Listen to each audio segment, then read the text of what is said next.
മാറുന്ന മലയാള നോവൽ എന്നുള്ള നിലക്ക് മാറ്റം അത് ഗുണപരമായോ ഋണപരമായോ രണ്ട് തലത്തിലും സംഭവിച്ചേക്കാം.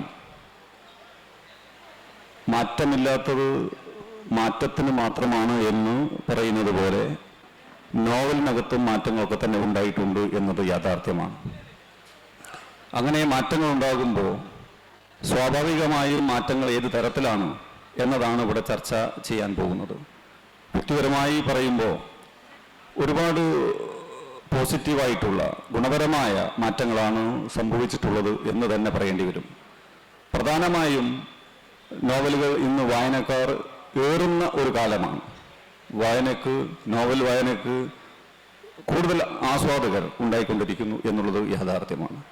അങ്ങനെ വരുന്ന സന്ദർഭത്തിൽ തന്നെ ഇന്നത്തെ കടന്നു വരുന്ന സോഷ്യൽ മീഡിയകളും കൂടെ ഉണ്ടാകുന്ന സന്ദർഭത്തിൽ ഒരുപാട് ആളുകൾ, അറിയപ്പെടാത്തവരായിട്ടുള്ള ഒരുപാട് ആളുകൾ എഴുതി വെച്ച് കൂട്ടിവെച്ച് അങ്ങനെയും ഒരുപാട് നോവലുകൾ ഉണ്ടാകുന്നു എന്നത് നമുക്കൊക്കെ തന്നെ കാണാൻ സാധിക്കുന്ന ഒരു സന്ദർഭമാണ് ഇന്ന്.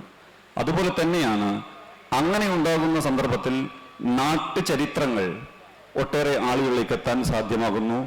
നാട്ടിലുള്ള സാധാരണയായിട്ടുള്ള ഭാഷകൾ അത് പുറംലോകത്തേക്ക് അറിയാൻ സാധിക്കുന്നു. അങ്ങനെയുള്ള ഒരുപാട് ഗുണപരമായിട്ടുള്ള മാറ്റങ്ങൾ നമുക്ക് ഈ സന്ദർഭത്തിൽ കാണാൻ സാധിക്കുന്നു എന്നത് തന്നെ ഇതിൻ്റെ ഏറ്റവും പ്രാധാന്യം നമ്മെ സംബന്ധിച്ചിടത്തോളം ഉണ്ടാകുന്നു എന്ന് പറയേണ്ടിയിരിക്കുന്നു. അതുകൊണ്ട് ഇപ്പം തന്നെ ഞാനിങ്ങോട്ട് കയറുമ്പോൾ സമയത്തെക്കുറിച്ച് എന്നോട് സൂചിപ്പിച്ചു. 1 മണിക്കൂർ കഴിഞ്ഞ ആണ് ഈ വണ്ടി ഓടുന്നത് എന്ന് തന്നെയാണ് പറഞ്ഞത്. അതുകൊണ്ട് ഞാൻ ദീർഘിപ്പിക്കുന്നില്ല. ഈ ചടങ്ങിലേക്ക്, ഈ ധന്യമായ മുഹൂർത്തത്തിലേക്ക് നമുക്ക് വേണ്ടി എത്തിയിട്ടുള്ളത് PK രാജശേഖരൻ സാറാണ്. അദ്ദേഹത്തെക്കുറിച്ച് ഞാൻ പറയേണ്ടതായിട്ടില്ല. നിരൂപകനാണ്, അധ്യാപകനാണ്. അങ്ങനെ ഒരുപാട് കാര്യങ്ങൾ അദ്ദേഹത്തെക്കുറിച്ച് നമുക്ക് പറയേണ്ടതായിട്ടുള്ളൂ. അത് നിങ്ങൾക്കൊക്കെ തന്നെ അറിയാവുന്ന അദ്ദേഹത്തെ ഏവർക്കും വേണ്ടി, ഈ കടത്തനാട് ഫെസ്റ്റിനു വേണ്ടി, നിങ്ങൾക്ക് എല്ലാവർക്കും വേണ്ടി ഞാൻ പ്രത്യേകം സ്വാഗതം ചെയ്യുകയാണ്. അതുപോലെ തന്നെയാണ് നമ്മുടെ വിശിഷ്ട വ്യക്തിത്വം പ്രിയപ്പെട്ട ഷിജു ആർ അവരുകളെ നിങ്ങൾക്ക് ഏവർക്കും വേണ്ടി ഞാൻ സ്വാഗതം ചെയ്യുന്നു. അതുപോലെ തന്നെ ഇതിന് നന്ദി അറിയിക്കാൻ വേണ്ടി എത്തിയിട്ടുള്ള ബിജു ആയിടത്തിൽ ഉൾപ്പെടെയുള്ള ആളുകളെ സഹർഷം സ്വാഗതം ചെയ്തുകൊണ്ട് ഞാൻ എൻ്റെ വാക്കുകൾ നിർത്തുന്നു. ജയ് ഹിന്ദ്.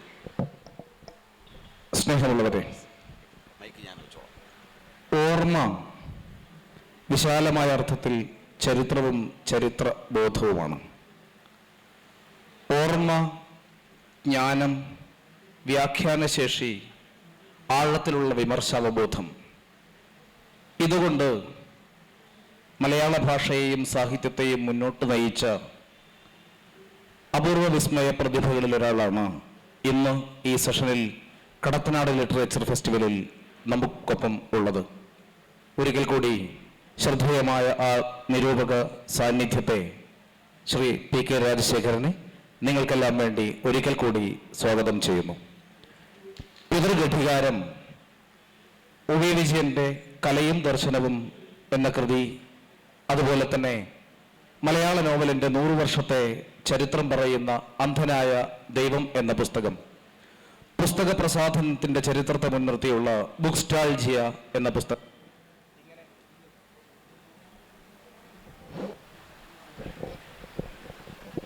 നിരവധി കൃതികളിലൂടെ, എണ്ണമറ്റ പ്രഭാഷണങ്ങളിലൂടെ, ആനുകാലികങ്ങളിൽ എഴുതുന്ന ശ്രദ്ധേയങ്ങളായ ലേഖനങ്ങളിലൂടെയൊക്കെയും മലയാള സാഹിത്യത്തിൽ ഏറ്റവും സജീവമായ ചിന്താ സാന്നിധ്യമായിരിക്കുന്ന, വ്യക്തിപരമായി പറഞ്ഞാൽ ഒരു മാധ്യമപ്രവർത്തകനായി മാതൃഭൂമിയിലുള്ള കാലത്ത് മലയാള ഭാഷയുടെ നിലനിൽപ്പിന്റെയും അതിജീവനത്തിന്റെയും ആശയം ഉൾക്കൊണ്ടുകൊണ്ട് എഡിറ്റോറിയൽ പേജിലെ പങ്ക്തികൾ തയ്യാറാക്കുന്നത് ഉൾപ്പെടെയുള്ള നിരവധി കാര്യങ്ങൾ എന്നെ സംബന്ധിച്ച് വ്യക്തിപരമായി അതൊരു മാതൃഭാഷാ പ്രവർത്തകൻ എന്നുള്ള നിലയിലുള്ള ആഹ്ലാദം കൂടിയാണ്. ഇങ്ങനെ എല്ലാ അർത്ഥത്തിലും മാറുന്ന മലയാള നോവലിനെ കുറിച്ച് നമ്മോട് സംസാരിക്കാൻ എന്തുകൊണ്ടും ഏറ്റവും അനുയോജ്യമായ ഒരു വ്യക്തിത്വം തന്നെയാണ് നമുക്ക് ഇന്ന് ഈ വേദിയിൽ ലഭിച്ചിരിക്കുന്നത്. നമുക്കറിയാവുന്നതുപോലെ തന്നെ ആധുനികമായൊരു ലോകത്തിലേക്ക് മനുഷ്യൻ പ്രവേശിക്കുന്ന സന്ദർഭത്തിൽ വ്യവസായ വിപ്ലവത്തിനും അതുപോലെ തന്നെ ആധുനികമായ നവോത്ഥാന ചിന്തകൾക്കും ഒപ്പം ആ ലോകത്തെ ആകെയും ഏറ്റവും ബലത്തിൽ ആവിഷ്കരിക്കാൻ സാധിച്ച ഒരു ഭാഷാ സാഹിത്യ വ്യവഹാര രൂപം എന്നുള്ള നിലയിലാണ് യൂറോപ്പിൽ നോവലുകളെ അടയാളപ്പെടുത്തപ്പെട്ടിട്ടുള്ളത്. നോവൽ എന്ന വാക്കിന് തന്നെ ഏറ്റവും പുതിയത് എന്നതാണ് അർത്ഥം. മലയാളിയെ സംബന്ധിച്ചിടത്തോളം നോവലുകളുടെ ഒരു ജീവിതം, അല്ലെങ്കിൽ മലയാളി സമൂഹത്തോട് നോവലുകൾ എന്താണ് ചെയ്തത് എന്ന ഒരു ചോദ്യത്തോടുകൂടി ഒരുപക്ഷെ 100 വർഷത്തെ മലയാള നോവലുകളെ കുറിച്ച് ആലോചിക്കുകയും അത് ഒരുപക്ഷെ ഈ കൃതി വരുന്നത് വരെ ഉള്ള അന്ധനായ ദൈവം എന്ന കൃതി വരുന്നതിന് മുൻപുള്ള നോവലിനെ കുറിച്ചുള്ള എല്ലാ ചിന്താ മാതൃകകളെയും മാറ്റിമറിച്ച ചിന്തകൾ അവതരിപ്പിച്ച ശ്രീ രാജശേഖരൻ മലയാളികളോട് എന്താണ് നോവലുകൾ ഈ ചരിത്രകാലം കൊണ്ട് ചെയ്തത് എന്നതിനെ കുറിച്ച് സംക്ഷിപ്തമായി സംസാരിച്ചുകൊണ്ട് തുടങ്ങാമെന്ന് കരുതുന്നു. എല്ലാവർക്കും നമസ്കാരം.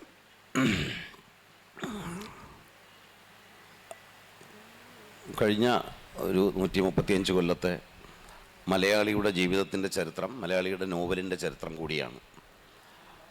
കാരണം നോവലിലൂടെയാണ് മലയാളി ഏറ്റവും അധികം സ്വയം ആവിഷ്കരിച്ചത്, മലയാളിയുടെ ചരിത്രം ആവിഷ്കരിക്കപ്പെട്ടത്. കുറച്ചുകൂടി കൃത്യമായി പറഞ്ഞാൽ മലയാളി ആധുനികമായ ലോകത്തേക്ക് പ്രവേശിച്ചത് നോവലിലൂടെയാണ്. കാരണം 19-ാം നൂറ്റാണ്ടിൻ്റെ അവസാനം വലിയ സാമൂഹ്യ മാറ്റങ്ങൾ രാജ്യത്ത് നടന്നുകൊണ്ടിരുന്ന സമയത്താണ്, കേരളത്തിലും ഇന്ത്യയിലും വലിയ പരിവർത്തനങ്ങൾ നടന്ന സമയത്താണ് മലയാളത്തിലെ ആദ്യത്തെ നോവൽ ഒരു തലശ്ശേരിക്കാരൻ എഴുതിയത്. അത് ഒ ചന്തുമേനോൻ്റെ ഇന്ദുലേഖാണ്. 1889 ആ പുസ്തകം പുറത്തു വരുന്നു.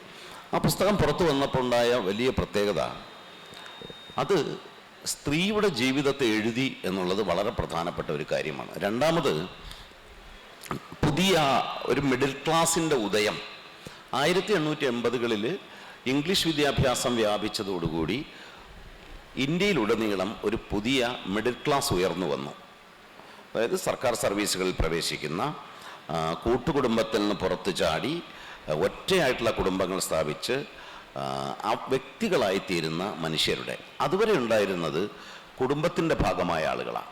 പക്ഷേ ഇന്ദുലേഖ വരുന്നതോടുകൂടി വ്യക്തികൾ ആയിത്തീരുന്ന മനുഷ്യർ വന്നു. അങ്ങനെ അണുകുടുംബത്തിൽ നിന്ന് കൂട്ടുകുടുംബത്തിൽ നിന്ന് അണുകുടുംബത്തിലേക്ക് വളരുന്ന പുതിയ മധ്യവർഗത്തെ സൃഷ്ടിച്ചു.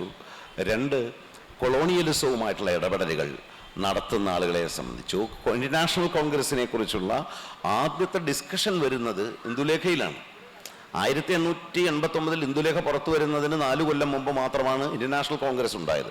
ഇന്റർനാഷണൽ കോൺഗ്രസിനെ കുറിച്ച് മാത്രമല്ല, പരിണാമവാദത്തെക്കുറിച്ച്, ഡാർവീനിയൻ സിദ്ധാന്തങ്ങളെക്കുറിച്ച് ഒക്കെ ചന്തുമേനോൻ ചർച്ച ചെയ്തതിലൂടെ ആധുനികമായ ഒരു ലോകവീക്ഷണം ഉണ്ടായി. അങ്ങനെ ആധുനിക വ്യക്തിയുടെ നിർമ്മാണം കേരളത്തിൽ നടന്നത് നോവലിലൂടെയാണ്. അതാണ് ചന്തുമേനോൻ്റെ പ്രത്യേകത. അതേ കാലത്ത് തന്നെ തിരുവനന്തപുരത്തിരുന്ന് എഴുതിയ CV രാമൻപിള്ളയുടെ ചരിത്ര നോവലുകളും പുതിയ ഒരു രാഷ്ട്രത്തെയാണ് വിഭാവനം ചെയ്യാൻ തീരുമാനിച്ചത്. പെട്ടെന്ന് ഈ നോവലിൻ്റെ മാർത്താണ്ഡവർമ്മ, ധർമ്മരാജ എന്നൊക്കെ പേര് കേട്ടാൽ നമുക്ക് തോന്നും ഏതോ രാജാക്കന്മാരുടെ കഥകളാണ്. അല്ല, രാജാക്കന്മാരുടെ പേരുകളുള്ള ഈ നോവലുകൾ യഥാർത്ഥത്തിൽ രാജഭരണകൂടത്തെ അട്ടിമറിക്കാൻ ശ്രമിച്ച പ്രതിനായകന്മാരുടെ കഥയാണ് പറഞ്ഞത്. അതിലൂടെ പുതുതായി ഉയർന്നു വരുന്ന ഇന്ത്യയിലെ ദേശീയതയെക്കുറിച്ചുള്ള ഒരു സങ്കല്പ നോവലുകളിൽ ഉണ്ടായിരുന്നു. അപ്പോൾ ഈ നോവൽ പഴയ കാലത്തിൻ്റെ, തൻ്റെ CV രാമൻപിള്ള താൻ ജീവിച്ച കാലത്തിനും 150-200 കൊല്ലം പുറകിലുള്ള ചരിത്രമാണ് എഴുതിയത്.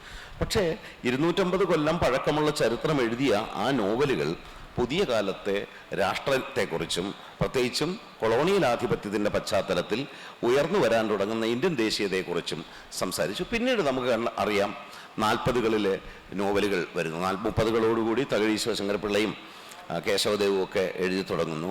അത് കേരളത്തിലെ തൊഴിലാളി വർഗത്തിൻ്റെ ജീവിതം, സ്വാതന്ത്ര്യ സമരം, കമ്മ്യൂണിസത്തിൻ്റെ വളർച്ച, അധ്യാപക പ്രസ്ഥാനം പോലുള്ള വലിയ സാമൂഹ്യ പ്രസ്ഥാനങ്ങൾ, ഇങ്ങനെ മൊത്തം സാമൂഹ്യ ജീവിതത്തിൻ്റെ, കേരളീയ ജീവിതത്തിൽ വന്ന എല്ലാ പരിവർത്തനങ്ങളും നോവലിൽ വന്നു. മറ്റൊരു സാഹിത്യ രൂപത്തിനും ഇത്രമേൽ കേരളീയ ജീവിതത്തിൻ്റെ കഴിഞ്ഞ 1.25 നൂറ്റാണ്ടിൻ്റെ ചരിത്രം ഉൾക്കൊള്ളാൻ കഴിഞ്ഞില്ല. അതുകൊണ്ടാണ് നമ്മളിപ്പോഴും നോവലാണ് നമ്മുടെ ഏറ്റവും പ്രിയപ്പെട്ട സാഹിത്യരൂപമായിരിക്കുന്നത്, ഏറ്റവും ജനപ്രിയം. അത് ഗദ്യമായതുകൊണ്ട് മാത്രമല്ല, അത് നമ്മുടെ ജീവിതത്തിൽ നമുക്ക് തൊട്ടറിയാൻ കഴിയുന്ന നമ്മുടെ ജീവിതത്തെ ആവിഷ്കരിക്കുന്നു എന്നുള്ളതാണ്. അതിന് പ്രത്യേകിച്ച് പാണ്ഡിത്യമൊന്നും വേണ്ട. നമ്മുടെ സ്വാഗതം പറഞ്ഞ സുഹൃത്ത് പറഞ്ഞല്ലോ, ഇപ്പം നോവലാണ് ഏറ്റവും കൂടുതൽ എഴുതപ്പെട്ടുകൊണ്ടേ ഇരിക്കുന്നത്. ഒരു ദിവസം 10 നോവലെങ്കിലും കേരളത്തിൽ ഇന്ന് ഇറങ്ങുന്നുണ്ട്. അപ്പോൾ അത് വൻതോതിൽ പുസ്തകങ്ങൾ വിൽക്കുന്നു. അങ്ങനെ നോവലിൻ്റെ ഒരു വസന്തകാലം കേരളത്തിൽ ഉണ്ടായിട്ടുണ്ട്. ഇതൊക്കെ നല്ല നോവലുകളാണോ എന്നുള്ളത് വേറൊരു വിഷയം. നോവൽ എന്തായാലും ധാരാളമായിട്ട് കൃഷി ചെയ്യുകയും വിളവെടുക്കുകയും ഒക്കെ ചെയ്യുന്നുണ്ട്.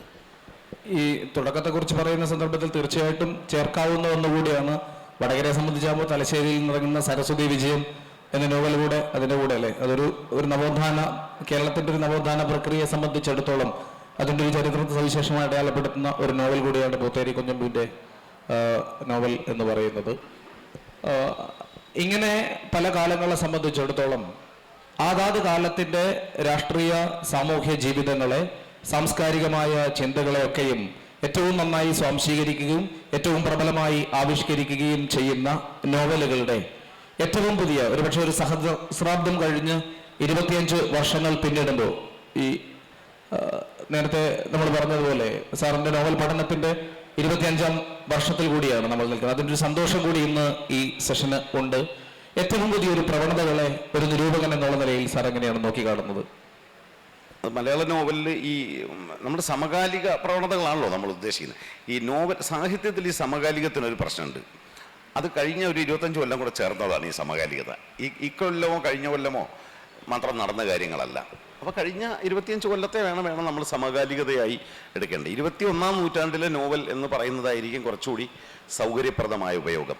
കാരണം നമ്മുടെ പുതിയ രാഷ്ട്രീയ നേതാക്കൾ എന്ന് പറഞ്ഞാൽ വളരെ പ്രായമുള്ളവരും അതിനകത്ത് പെടുന്നു. ഇപ്പോൾ രാഹുൽ ഗാന്ധി 50 വയസ്സുള്ള ആളാണ്, പക്ഷെ അദ്ദേഹം ന്യൂ ലീഡേഴ്സ് എന്ന് പറയുന്ന കാറ്റഗറി വരുന്നത് പോലെ. അപ്പോൾ കഴിഞ്ഞ 25 കൊല്ലത്തിൻ്റെ ഇടയിൽ നമ്മുടെ നോവലിൽ വന്ന വലിയ മാറ്റങ്ങൾ ഇപ്പം സമീപകാലത്ത് അത് വളരെ കൂടുതൽ. അതിലൊന്ന്, പണ്ട് നമുക്ക് ചരിത്ര നോവലുണ്ടായിരുന്നു. ഏതെങ്കിലും രാജാവിൻ്റെയോ അന്നത്തെ പഴയ കാലത്ത് നടന്ന യുദ്ധങ്ങളുടെയോ അതുപോലുള്ള പ്രഭുവംശീയരായ ആളുകളുടെയോ ഒക്കെ കഥ പറയുന്ന നോവലുകൾ.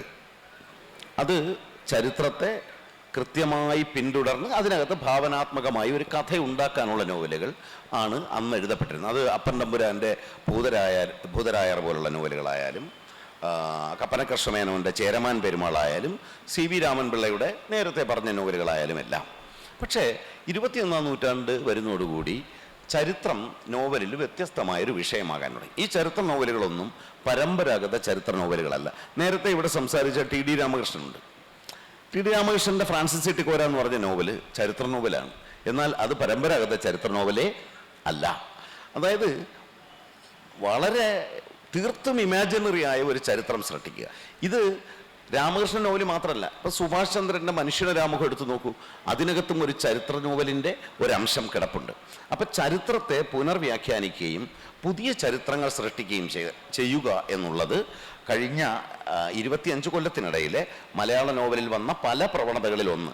അതിൻ്റെ ഏറ്റവും ഏറ്റവും ജനപ്രിയമായ ഉദാഹരണങ്ങൾ സൃഷ്ടിച്ചത് ബെന്യാമിനാണ്.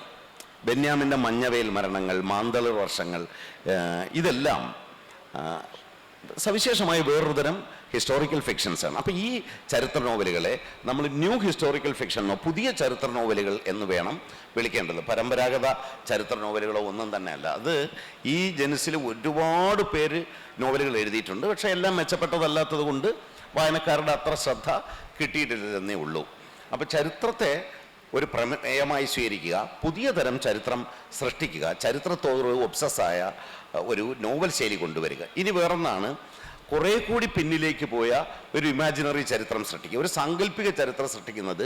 മനോജ് കുറൂര് സംഘകാലമൊക്കെ മുൻനിർത്തി എഴുതിയ മുറിനാവ്, നിലമ്പൊത്തു മലർന്ന നാൾ തുടങ്ങിയ നോവലുകളും ഈ ഭാവനാത്മകമായ ചരിത്രത്തെ സൃഷ്ടിക്കാനുള്ള, യഥാർത്ഥ ചരിത്രത്തിൽ ഒരു ബന്ധവുമില്ലാത്ത പുതിയ ചരിത്രങ്ങളെ സൃഷ്ടിക്കുന്ന ഒരു സമ്പ്രദായം. ഇനി ഇതിൻ്റെ ഏറ്റവും വലിയ എക്സ്റ്റൻഷൻ എന്ന് പറയുന്നത്, ഇപ്പോൾ പലപ്പോഴും വായനക്കാർക്ക് ശങ്കയാവും, ഇല്ലാത്ത ചരിത്രം ഇയാൾ ഉണ്ടാക്കി, ഒരു നോവലിസ്റ്റ് ഉണ്ടാക്കിയിട്ട് ഇത് ചരിത്രമാണോ, ഇത് വ്യാജമല്ലേ എന്ന് ചോദിക്കാം. അതെ, ഇത് ഫിക്ഷനാണ്. നമ്മൾ ഫിക്ഷൻ എന്നല്ലേ നോവലിനെ വിളിക്കുന്നത്, കെട്ടുകഥ മാത്രമാണ്. ഇതിൻ്റെ അപ്പുറമാണ് കൗണ്ടർ ഫാക്ച്വൽ എന്ന് വിളിക്കാവുന്ന മറ്റൊരു തരം ചരിത്ര നോവൽ. അത് S. ഹരീഷിൻ്റെ 17 എന്ന് പറഞ്ഞ നോവലാണ് അതിൻ്റെ ഏറ്റവും നല്ല ഉദാഹരണം. അതായത് ഇഫ് എന്നുള്ളതാണ്. വാട്ട് ഇഫ്, അങ്ങനെ സംഭവിച്ചിരുന്നെങ്കിൽ എന്തു ചെയ്യുമായിരുന്നു? ക്ലിയോപാട്രയുടെ മൂക്ക് വളഞ്ഞിരുന്നെങ്കിൽ ലോക ചരിത്രത്തിൻ്റെ ഗതി മാറിപ്പോകുമായിരുന്നു എന്ന് പറയാറുണ്ട്. മൂക്ക് വളഞ്ഞെങ്കിൽ അവരുടെ സൗന്ദര്യം ഇല്ലാതായേനെ, ക്ലിയോപാട്രയെ നേടാനായിട്ട് സീസർ അങ്ങോട്ട് പടം നയിച്ച് പോവുകയില്ലായിരുന്നു, ലോകത്തിൻ്റെ ചരിത്രം മാറിയേനെ. അപ്പോൾ അങ്ങനെ നമ്മുടെ സ്വാതന്ത്ര്യ സമരകാലത്തും ഇന്ത്യയുടെ സ്വാതന്ത്ര്യ ലബ്ധിയുടെ സമയത്ത് തിരുവിതാംകൂർ സ്വതന്ത്ര രാജ്യമാകാൻ തീരുമാനിച്ചത് നിങ്ങൾക്കറിയാം. തിരുവിതാംകൂറിലെ ദിവാൻ sir CP Ramaswamy Iyer Thiruvithamkoor Indian യൂണിയനിൽ ചേരുകയില്ല, സ്വതന്ത്രമാകാനിരിക്കുന്ന പുതിയ രാജ്യം ഇന്ത്യൻ യൂണിയനാണ്, നാട്ടുരാജ്യങ്ങൾ ഇന്ത്യൻ യൂണിയനിൽ ചേരണമോ ചേരണ്ടയോ എന്ന് തീരുമാനിക്കേണ്ടത് നാട്ടുരാജ്യങ്ങളുടെ ഭരണാധികാരികളാണ്. അപ്പോൾ ദിവാൻ പറഞ്ഞു തിരുവിതാംകൂർ ഒരു സ്വതന്ത്ര രാജ്യമായി തീരും. സ്വതന്ത്ര രാജ്യമായി തീരുന്നു മാത്രമല്ല, 2 അംബാസഡർമാരെ നിയമിച്ചു. കരീം സാഹബ് എന്ന് പറഞ്ഞ തമിഴ്നാട്ടുകാരനായ അന്ന് പോലീസിലെ ഇന്നത്തെ DGPക്ക് തുല്യമായ പദവി വഹിച്ചിരുന്ന ഉദ്യോഗസ്ഥനെ പാകിസ്ഥാനിലെ തിരുവിതാംകൂറിൻ്റെ അംബാസഡറായി നിയമിച്ചു. തിരുവിതാംകൂറിൻ്റെ അമേരിക്കൻ ബിസിനസ്സുകൾ നോക്കിയിരുന്ന ഒരാളെ അമേരിക്കൻ അംബാസഡറായിട്ടും CP നിയമിച്ചു. നമ്മൾ പലർക്കും അറിഞ്ഞുകൂടാത്ത കാര്യമാണ്. സ്വാതന്ത്ര്യത്തിന് മുമ്പ് തന്നെ തിരുവിതാംകൂർ 2 അംബാസഡർമാരെ നിയമിച്ചു. അപ്പോൾ എന്നാൽ നമുക്കെല്ലാവർക്കും അറിയാം, CPക്ക് വെട്ടുകൊണ്ടു ഇന്ത്യൻ യൂണിയനിൽ ചേരാൻ തിരുവിതാംകൂർ നിർബന്ധിതമായി. പിന്നീട് ഐക്യ കേരളം വന്നു, മലബാറും തിരുവിതാംകൂറും കൊച്ചിയും ഒന്നായി. നമ്മൾ മലയാളികളായി ഒരിക്കൽ കൂടി നമ്മളെ ഊട്ടിയുറപ്പിച്ചു. പക്ഷേ അങ്ങനെ സംഭവിച്ചില്ലെങ്കിലോ? തിരുവിതാംകൂർ ഇന്ത്യൻ യൂണിയനിൽ ചേരാതെ സ്വതന്ത്ര രാജ്യമായെങ്കിൽ എന്ത് സംഭവിക്കുമായിരുന്നു? വാട്ട് ഇഫ് അങ്ങനെ ഉണ്ടായെങ്കിൽ എന്ത് സംഭവിക്കും? അതാണ് കൗണ്ടർ ഫാക്ച്വൽ ഹിസ്റ്ററി അല്ലെങ്കിൽ ബദൽ ചരിത്രം എന്ന് പറയുന്നത്. ഇതിന് ഇംഗ്ലീഷിൽ ഒരുപാട് മാതൃകകളുണ്ട്. ഒരുപാട് മാതൃകകൾ ഇത്തരം നോവലുകൾ എഴുതപ്പെട്ടിട്ടുണ്ട്. അതുപോലെയാണ് ഹരീഷിൻ്റെ ഈ നോവൽ.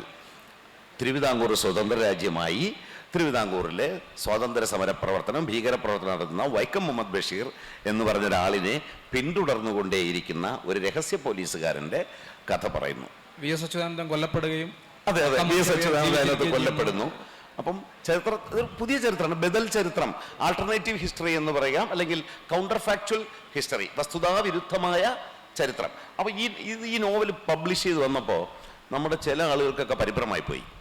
ഒരു യുവ നിരൂപകൻ എഴുതി കളഞ്ഞു, ചരിത്രത്തെ വളച്ചൊടിക്കുന്ന പുസ്തകം ഇതെന്ന്.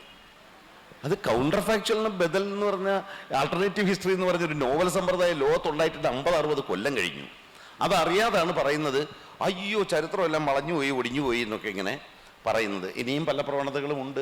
അതിലൊരു പ്രവണത ഞാൻ അധികം സംസാരിച്ചു വേണോ? ഇനി വേറൊരു പ്രവണത, ചരിത്ര നോവൽ, കൗണ്ടർ ഫാക്ച്വൽ, ക്രൈം ഫിക്ഷനോടുള്ള താല്പര്യം. ക്രൈം ഫിക്ഷൻ ഒരു കുറഞ്ഞ നോവലാണ്, കുറഞ്ഞ സാഹിത്യ രൂപമായിട്ടാണ് പലരും കണക്കാക്കിയിരുന്നത്. ഡിറ്റക്റ്റീവ് നോവൽ, ക്രൈം ഫിക്ഷനൊക്കെ എഴുതുന്ന മോശമാണ്, മഹാന്മാരൊന്നും അത് വായിക്കില്ല. ഉത്തമ പുരുഷന്മാരും ഉത്തമ സ്ത്രീകളും നല്ല സാംസ്കാരിക പശ്ചാത്തലമുള്ളവരും ഇത്തരം തല്ലിപ്പൊളിയൊന്നും വായിക്കില്ല. അവരെല്ലാം വലിയ കഠോര ഗ്രന്ഥങ്ങൾ മാത്രമേ വായിക്കൂ.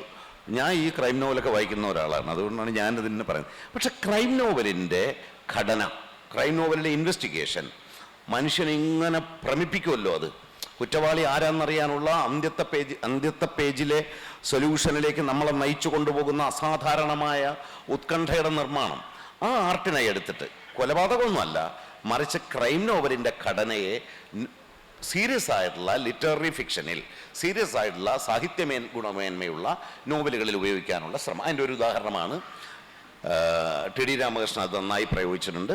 ക്രൈം ഇൻവെസ്റ്റിഗേഷൻ അയാളുടെ നോവലുകളുണ്ട്. KR മീരയുടെ TP രാജീവൻ പാലേരി മാണിക്യം, TP രാജീവന്റെ പാലേരി മാണിക്യം, ഒരു പതിരാ കൊലപാതകത്തിന്റെ കഥ അതിനകത്തുണ്ട്. പിന്നെ അതിൽ ഏറ്റവും നല്ല പരസ്യവാചകം തന്നെ ഒരു ഡിറ്റക്റ്റീവ് നോവൽ അങ്ങനെയാണ് പറഞ്ഞിരുന്നത്. ഇനി ഏറ്റവും നല്ല ഉദാഹരണം ഒരെണ്ണം കൂടിയുണ്ട്, KR മീരയുടെ ഘാതകൻ. അത് ക്രൈം നോവലിൻ്റെ അതേ ഘടനയിലാണ്, എന്നാൽ അത് ക്രൈം നോവലല്ല. ഇതൊക്കെയാണ് മലയാള നോവലിലെ ഇതുവരെ കണ്ട പ്രവണത. എന്നാൽ പുതിയൊരു പ്രവണതയും കൂടെ വന്നിട്ടുണ്ട്. അത് ഞാനതിനെ ഓവർ പ്രൊവിൻഷ്യലിസം എന്നാണ് വിളിക്കുന്നത്. ഒരു പ്രത്യേക ഗ്രാമപ്രദേശത്തിൻ്റെ, ഒരുപാട് മുമ്പൊന്നും മലയാള നോവലിൽ വലുതായി പ്രതിനിധാനം ചെയ്യപ്പെട്ടിട്ടില്ലാത്ത പ്രദേശങ്ങളിലെ വളരെ ഇരുണ്ട ദാരുണമായ ജീവിതം, വളരെ ഡാർക്കായിട്ടുള്ള അക്രമാസക്തി, കൊലപാതകം, ഇതെല്ലാം ചേർന്ന നോവലുകൾ ഇപ്പോൾ മലയാളത്തിൽ വലിയ ഹിറ്റായിക്കൊണ്ടിരിക്കുകയാണ്. മലയാളത്തിലെ പുതിയ നോവലിൻ്റെ കമ്പോളം വളരെ വലുതായി കഴിഞ്ഞു. പണ്ടത്തെ പോലെ അല്ല. ലിറ്റററി ഫിക്ഷൻ ആവണമെന്നില്ല, എന്ത് തരം ഫിക്ഷനും സോഷ്യൽ മീഡിയ പോലുള്ള ഒരു പ്ലാറ്റ്ഫോമിലൂടെ ഉള്ള റിവ്യൂകളിലൂടെ അല്ലെങ്കിൽ അതിൽ നടത്തുന്ന ഇടപെടലുകളിലൂടെ നോവലുകൾ വൻതോതിൽ വിറ്റുപോകുന്നുണ്ട്. അപ്പോൾ ഈ ഒരു പ്രദേശത്തിൻ്റെ മാത്രം ഒരു ടീം എടുത്തിട്ട് ഇങ്ങനെ നോവലുകൾ എഴുതി വരുന്നു. പക്ഷേ അതിനകത്ത് ഞാൻ കാണുന്ന ഒരു അപകടം, പണ്ട് തകഴിയുടെ കാലത്ത് റിയലിസ്റ്റുകൾ ചെയ്തിരുന്ന ആ ടെക്നിക്കാണ് ഉപയോഗിക്കുന്നത്. പക്ഷേ അതിനകത്തേക്ക് റിയലിസ്റ്റുകൾക്കുണ്ടായിരുന്ന രാഷ്ട്രീയ അംശവും സാമൂഹ്യ വിപ്ലവവും എല്ലാം അങ്ങ് മാറ്റിയിട്ട് വേറൊരു തരം ഒരു നിയോ റിയലിസ്റ്റ് രീതിയിൽ ഇത് എഴുതുന്നു. പക്ഷെ അത്തരം നോവലുകൾ ലിറ്റററി ഫിക്ഷൻ എന്നുള്ള നിലയിൽ ലിറ്ററേച്ചർ ആണോ അത് ഇവ ഭംഗിയായിട്ടൊരു കഥ പറയുന്നു. ഈ പ്രൊവിൻഷ്യലിസത്തിലേക്ക് ഇറങ്ങിച്ചെല്ലുന്നു എന്നതിനപ്പുറം അവ നമ്മുടെ സാഹിത്യത്തിനോ അതിനേക്കാളും പ്രധാനം നമ്മുടെ വായനക്കാരൻ്റെ മാനസിക ലോകങ്ങളെ വെല്ലുവിളിക്കുകയോ വലുതാക്കുകയോ ചെയ്യുന്നുണ്ടോ എന്ന കാര്യത്തിൽ എനിക്ക് വലിയ സംശയങ്ങൾ ഉണ്ട്. അതുകൊണ്ട് മലയാള നോവലിൻ്റെ സമകാലിക മുഖം ഈ പോപ്പുലറായിത്തീരുന്ന പുസ്തകങ്ങളാണ് എന്ന് നമ്മൾ തെറ്റിദ്ധരിച്ചാൽ നമ്മൾ ചരിത്രത്തിൽ നിന്ന് ഒളിച്ചോടാനാണ്, യാഥാർത്ഥ്യത്തിൽ നിന്ന് നമ്മൾ ഒളിച്ചോടുകയാണ് ചെയ്യുന്നത്. ഈ ഇന്ദുലേഖയുടെ കാലം തൊട്ട് ഏതാണ്ട് ഈ സഹസ്രാബ്ദത്തിൻ്റെ തുടക്കം, അല്ലെങ്കിൽ നേരത്തെ പറഞ്ഞൊരു 25 കൊല്ലത്തെയോ അല്ലെങ്കിൽ കുറച്ചുകൂടെ പിറകോട്ടുള്ളൊരു കാലത്തെയോ എടുത്താൽ നോവലിസ്റ്റ് കൈകാര്യം ചെയ്യുന്ന ഒരു മനുഷ്യ സങ്കല്പത്തിൻ്റെ ഒരു മാനകീകൃത സ്വഭാവത്തിലേക്ക് നയിക്കപ്പെടുന്ന ഒരു നായക കഥാപാത്രത്തെ അല്ലെങ്കിൽ ആ നിലയിൽ കാണാവുന്ന ഒരു നിലയിൽ ഉള്ള കഥാപാത്ര നിർമ്മിതി നമുക്ക് നോവലിൽ കാണാൻ സാധിക്കും. അല്ല, നേരത്തെ അതിൽ നിന്ന് വ്യത്യസ്തമായി ഉള്ള ഒരു കഥാപാത്ര നിർമ്മിതി ഉണ്ടാവുന്നില്ലേ പുതിയ കാലഘട്ടത്തിൽ? പുതിയതിലല്ല അത് തുടങ്ങിയത്. അത് തുടങ്ങിയത് 1958 നാലുകെട്ട്. മലയാള നോവലിലെ ചേഞ്ച് എന്ന് പറയുന്നത്, മാറുന്ന മലയാള നോവലിനാണ് നമ്മുടെ പ്രമേയം ഇവിടെ സംസാരിക്കുന്നത്. മലയാള നോവലിലൊരു മാറ്റം വന്നത് 1958 എം ടി വാസുദേവൻ നായർ നാലുകെട്ട് എഴുതിയപ്പോഴാണ്. അതുവരെ നീണ്ട വാക്യങ്ങളും ഒക്കെ ആയിരുന്നു നോവലിൽ. എം ടി വാസുദേവൻ നായരുടെ നാലുകെട്ട് എന്ന് പറഞ്ഞ നോവലിൽ തുടങ്ങിയത് ഒറ്റ വാക്കിലാണ്: വളരും. ആ നോവൽ ഒരു വളർച്ചയുടെ കഥയാണ്. അത് ഈ നോവലിലെ 19-ാം നൂറ്റാണ്ടിൽ യൂറോപ്പിലുണ്ടായ ഒരു സാഹിത്യരൂപമാണ് ബിൽഡുങ്സ് റോമൻ. അതായത് വളർച്ചയുടെ നോവൽ. ഒരു കുട്ടി വളർന്ന് വലുതായി പ്രായപൂർത്തിയായി യുവാവായി തീരുന്നത് വരെയുള്ള അയാളുടെ സാമൂഹിക പുരോഗതിയുടെയും വളർച്ചയുടെയും കഥ ഒരു കുട്ടിയുടെ വളർച്ചയുടെ ചിത്രത്തിലൂടെ അവതരിപ്പിക്കുക. അത് സോറോസ് ഓഫ് യങ് ബർദർ എന്ന് പറയുന്ന ഗെയ്ഥയുടെ അതിപ്രസിദ്ധമായ നോവലാണ് എൻ്റെ ഉദാഹരണം. ഈ ചാൾസ് ഡിക്കൻസിൻ്റെ നോവലുകൾ. അപ്പോൾ ആ നോവലുകളുടെ അതേ ഘടനയാണ് അദ്ദേഹം സ്വീകരിച്ചത്. ബിൽഡുങ്സ് റോമൻ എന്ന് പറയുന്നത്, അതായത് വളർച്ചയുടെ കഥകൾ, അല്ലെങ്കിൽ രൂപവൽക്കരണത്തിൻ്റെ നോവൽ ഓഫ് ഫോർമേഷൻ എന്നും പറയും. ഒരു കൊച്ചുകുട്ടി, അതായത് 9 വയസ്സുള്ള ഒരു അപ്പുണ്ണി എന്ന് പറഞ്ഞ കുട്ടിയുടെ 18 വയസ്സ് വരെയുള്ള വളർച്ചയുടെ കഥയാണ് എം ടി പറഞ്ഞത്. അത് ആ കുട്ടി നടന്നുകൊണ്ടിരിക്കുന്ന വഴികളാണ് അത് മുഴുവൻ, ആ നോവൽ മുഴുവൻ. അതിലൂടെ നോവലിൻ്റെ അതുവരെയുള്ള ഭാഷ മാറി എന്ന് മാത്രമല്ല, ഇത് ഒരു പുതിയ നോവൽ ശിശു ഉണ്ടാവുകയാണ് അതോടുകൂടി. അതുവരെയുള്ള തകഴിയുടെ ചന്തുമേനോൻ മുതൽ തകഴി ശിവശങ്കരപ്പിള്ള വരെയുള്ള എല്ലാ നോവലിസ്റ്റുകളെയും എം ടി വാസുദേവൻ നായർ അവസാനിപ്പിച്ചു.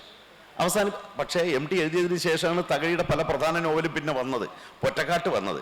പക്ഷേ റൂബിൽ അവസാനിക്കുന്ന മലയാളത്തിൻ്റെ റിയലിസത്തിൻ്റെ പാരമ്പര്യത്തിൻ്റെ വാതിലടയുകയും എം ടി വാസുദേവൻ നായർ പുതിയ നോവലിന് വേണ്ടിയുള്ള കന്നിമണ്ണ് ഉഴുതുമറിക്കുകയും ചെയ്തു. അവിടെ നിന്നാണ് ഈ പുതിയ തരം നായക നിർമ്മിതി.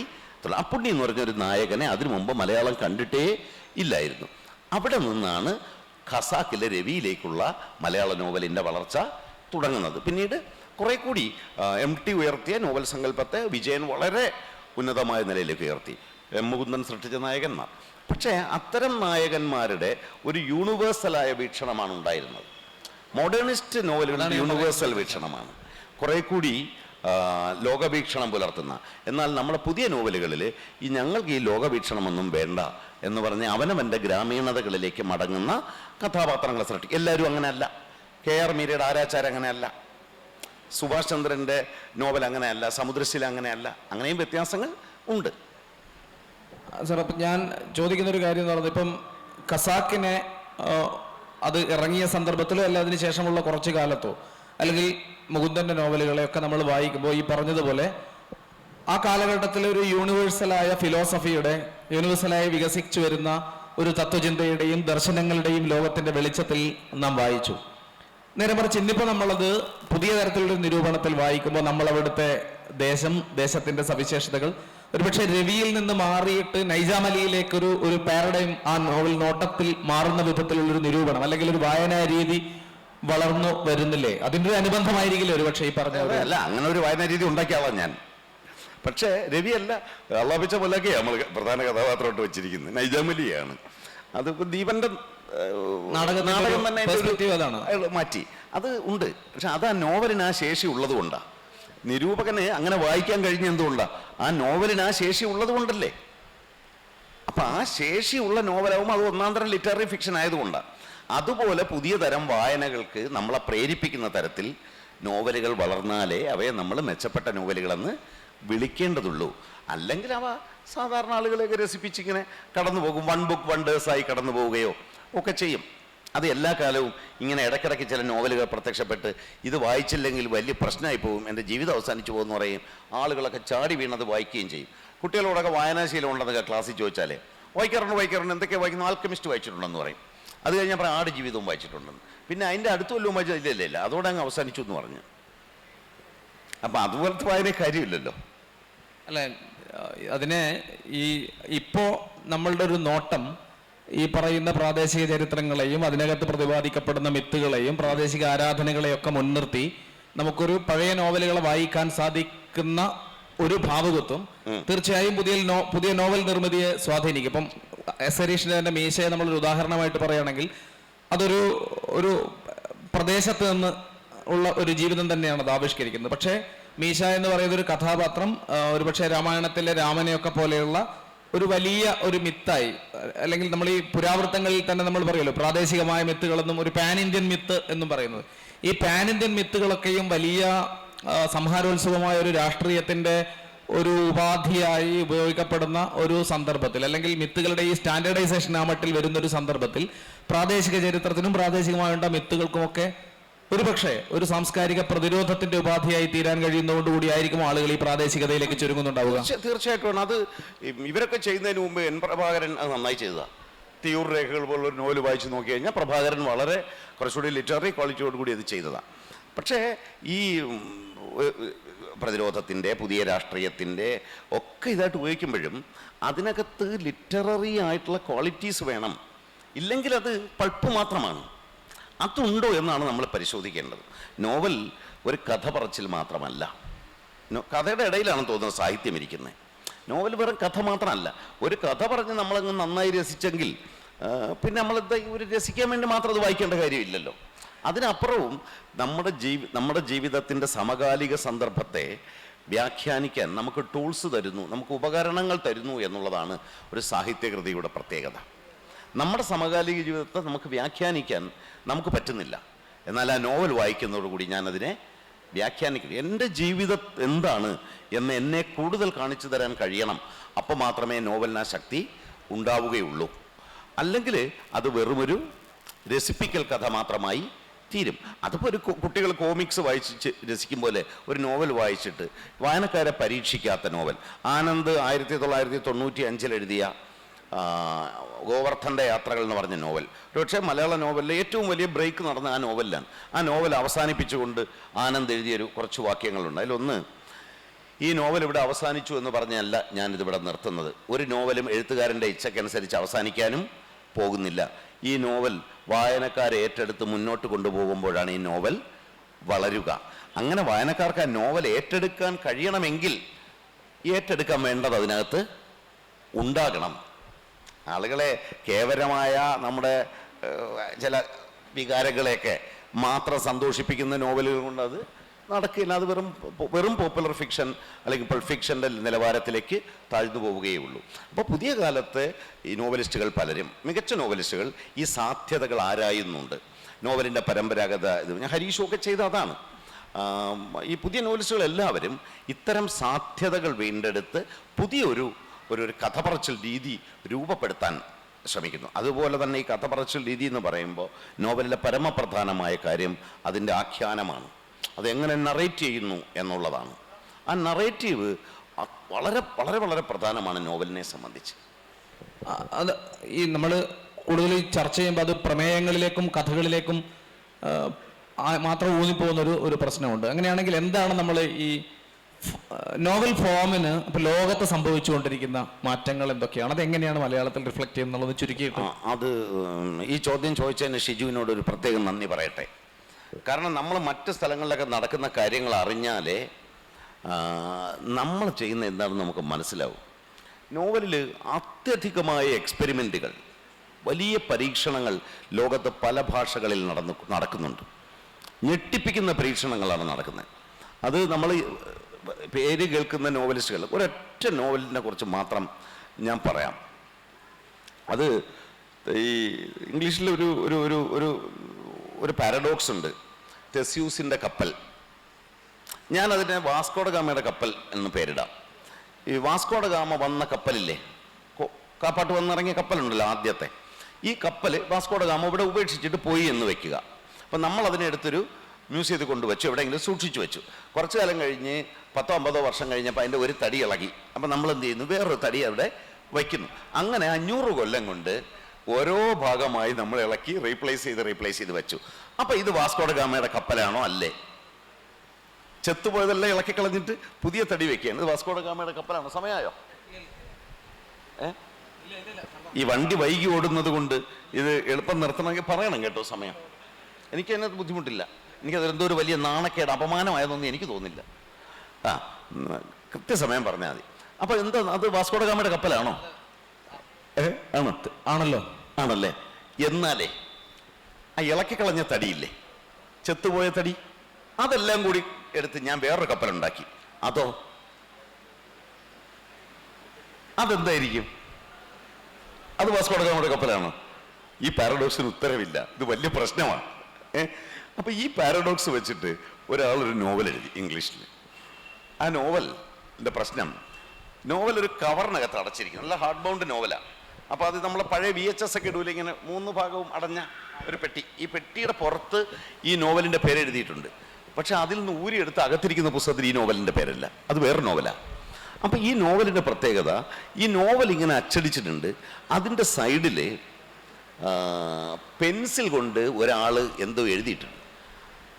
ഈ പുസ്തകം ഒരു വിദ്യാർത്ഥി ഈ നോവൽ അച്ചടിച്ച് ലൈബ്രറിയിൽ ഇരുന്ന നോവലാണ്. അപ്പോൾ ഒരു വിദ്യാർത്ഥി ഈ നോവൽ എടുത്തപ്പോൾ അവന് കുറച്ച് സംശയങ്ങളുണ്ടായി. അവൻ അതിൻ്റെ ഒരു മാർജിനിൽ ഇതങ്ങ് എഴുതാൻ തുടങ്ങി. മാർജിനാലിയ എന്ന് പറയും അതിനെ. നമ്മളൊക്കെ എഴുതാറില്ലേ മാർജിനിൽ സംശയങ്ങൾ? കോളേജിലൊക്കെ സ്കൂളിലൊക്കെ പഠിക്കും, പരീക്ഷയ്ക്ക് വരും എന്നൊക്കെ എഴുതുമായിരുന്നു, അടിയിൽ വരെയൊക്കെ ഇട്ടിട്ട് അനോട്ടേഷൻ. അപ്പോൾ എന്നിട്ട് അവൻ ലൈബ്രറി തിരിച്ചു കൊണ്ടുവച്ചു വേറൊരു വിദ്യാർത്ഥി എടുത്തു.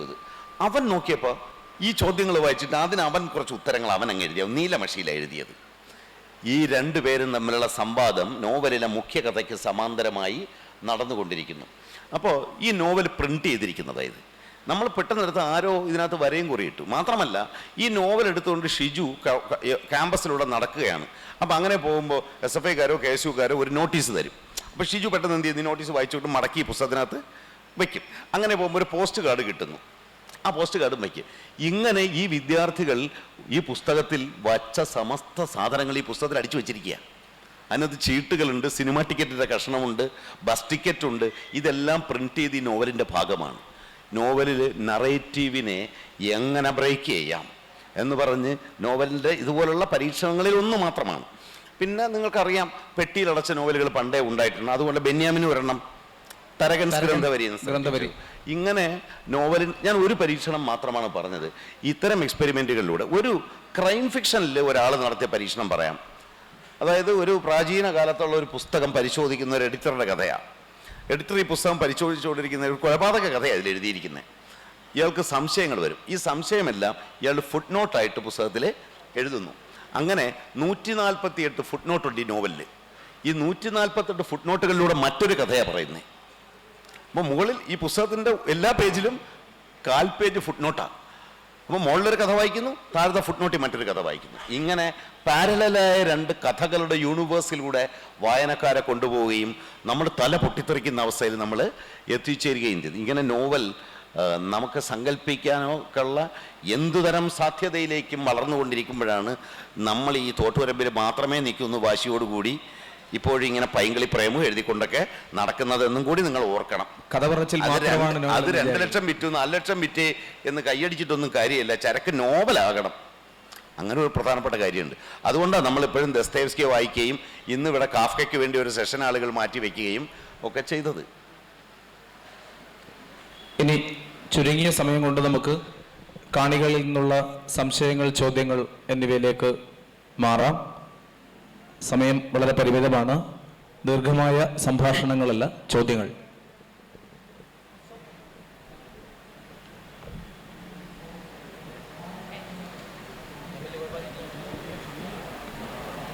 നമസ്കാരം രാജശേഖരൻ സാർ. ഇത് ഒരു അസുലഭ നിമിഷമാണ്. സ്വപ്നത്തിൽ വിചാരിച്ചല്ല രാജശേഖർ സാറിൻ്റെ മുന്നിൽ കണ്ട് ഇങ്ങനെ സംവദിക്കാൻ പറ്റുമെന്ന്. പ്രശ്നം നോവൽ ഇത് മരണ സർട്ടിഫിക്കറ്റും ആനന്ദിൻ്റെ മരണ സർട്ടിഫിക്കറ്റും വിലാസിനിയുടെ അവകാശികളും ഒക്കെ ചേർന്ന് ഒരു ദീർഘമായ കാലയളവിൽ ജീവിതത്തെ വളരെ സമഗ്രമായി ആവിഷ്കരിക്കുമ്പോഴാണ് നോവൽ എന്ന ഒരു നിർവചനം പറഞ്ഞു കൊടുക്കേണ്ടി വന്നിട്ടുണ്ട് ഗതികേടുകൊണ്ട്. സർ, എന്താണ് നോവൽ, എന്താണ് ചെറുകഥ എന്ന് ചോദിച്ചാൽ സമഗ്രമായ കാലയളവിൽ ജീവിതത്തെ വളരെ സമഗ്രമായി വീക്ഷിക്കുന്ന ഒരു കലാരൂപം എന്നുള്ള നിലക്കാണ് നോവൽ. ജീവിതത്തിന്റെ ക്ഷണികമായ കുറച്ച് സന്ദർഭങ്ങൾ എടുത്ത് ചെറുകഥയാക്കാന്നൊക്കെ പറഞ്ഞു കൊടുത്തിട്ടുണ്ട്. അപ്പം വീണ്ടും ചോദ്യം വന്നു, അങ്ങനെയാണെങ്കിൽ നോവലിനും ഉള്ള കാലദൈർഘ്യം എന്താണ്? അതിന്റെ ഘടനാപരമായി എന്തെങ്കിലും ആരെങ്കിലും ഇതുവരെ നിർവഹിച്ചിട്ടുണ്ടോ? നോവലും തമ്മിലുള്ള വ്യത്യാസം ഇത് എങ്ങനെയാണ് ശരിക്കും നിർവചിക്കാനാവുക എന്ന ചോദ്യത്തിന് മുന്നിൽ പകച്ചുപോയ ആളാണ് ഞാൻ. അതൊന്ന് രാജശേഖർ സാർ ഒന്ന് ക്ലാരിഫൈ ചെയ്താൽ വലിയ ഉപകാരമായി. അത് പ്രധാന പ്രശ്നം, ആ നിർവചനം ഇപ്പം ഇല്ല. ഇത് നമ്മൾ സ്കൂൾ ക്ലാസ്സിലും കോളേജ് ക്ലാസ്സിലും ഒക്കെ പണ്ട് പഠിപ്പിച്ചതാണ്. ഇപ്പം ആ നിർവചനം ഇല്ല. പിന്നെ നോവലറ്റ് എന്ന് പറയുന്നത് ഹ്രസ്വ രൂപത്തിൽ എഴുതുന്നതാണ്. ഒരു ഉദാഹരണത്തിന്, ഒരുപാട് കാലയളവില്ല, കുറച്ച് കഥാപാത്രങ്ങളേ ഉള്ളൂ, ചെറിയ സംഭവങ്ങളിൽ, എന്നാൽ ഒരു ചെറുകഥയിലെ പോലെ ഒരു ചെറിയ സംഗതിയല്ല, കുറച്ചുകൂടിയുണ്ട്. അതാണ് ഒരു നോവലറ്റ് എന്ന് പറയുന്നത്. നോവല്ല എന്നും പറയുന്നത് ഇത് തന്നെയാണ്. അതൊരു ഇറ്റാലിയൻ വാക്കാണെന്നേ ഉള്ളൂ.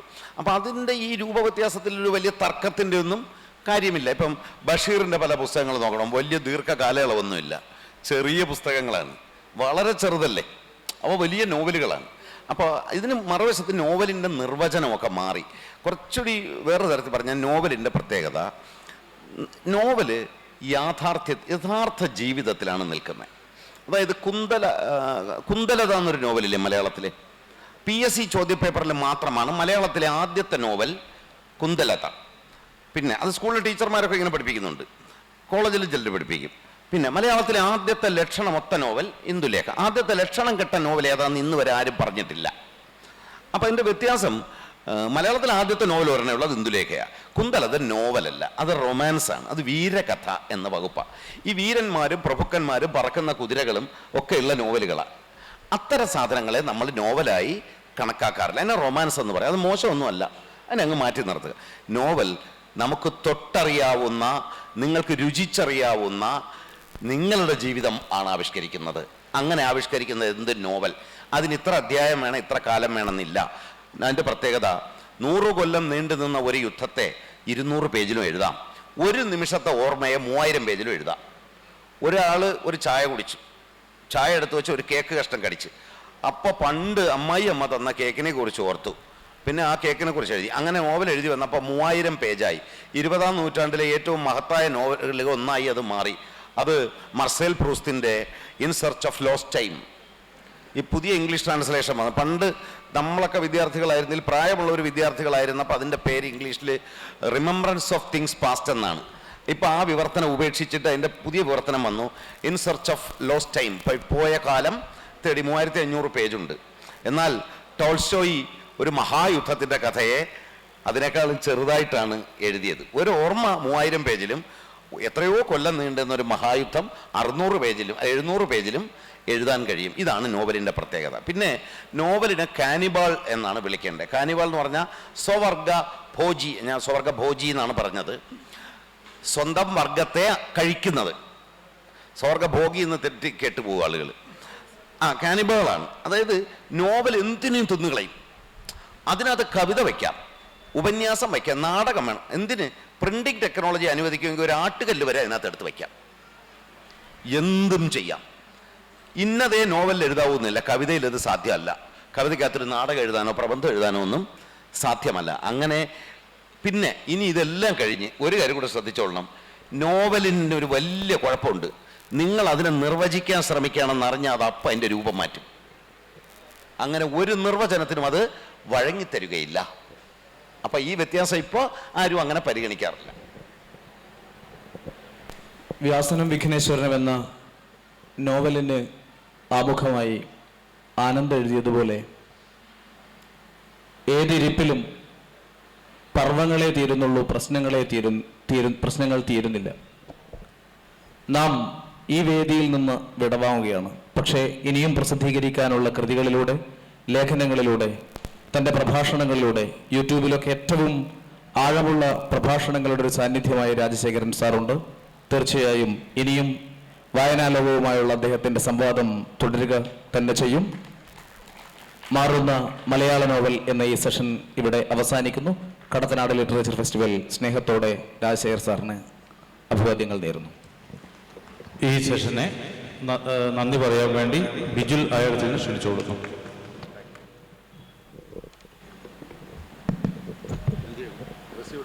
മാറുന്ന മലയാള നോവൽ എന്ന വിഷയത്തെ ആസ്പദമാക്കി സവിസ്തരം ഇവിടെ സംസാരിച്ച ബഹുമാന്യരായ ശ്രീ പി കെ രാജശേഖരൻ അവർ, ശ്രീ ഷിജുവാർ അവർക്കുള്ള നന്ദി ഇവിടെ അറിയിക്കുകയാണ്. ഒപ്പം തന്നെ ഇവിടെ സന്നിഹിതരായ മുഴുവൻ ആളുകൾക്കും കടത്തനാട് ലിറ്ററേച്ചർ ഫെസ്റ്റിൻ്റെ നന്ദി അറിയിക്കട്ടെ. ഈ സെഷൻ ഇവിടെ അവസാനിച്ചതായിട്ട് അറിയിക്കുന്നു.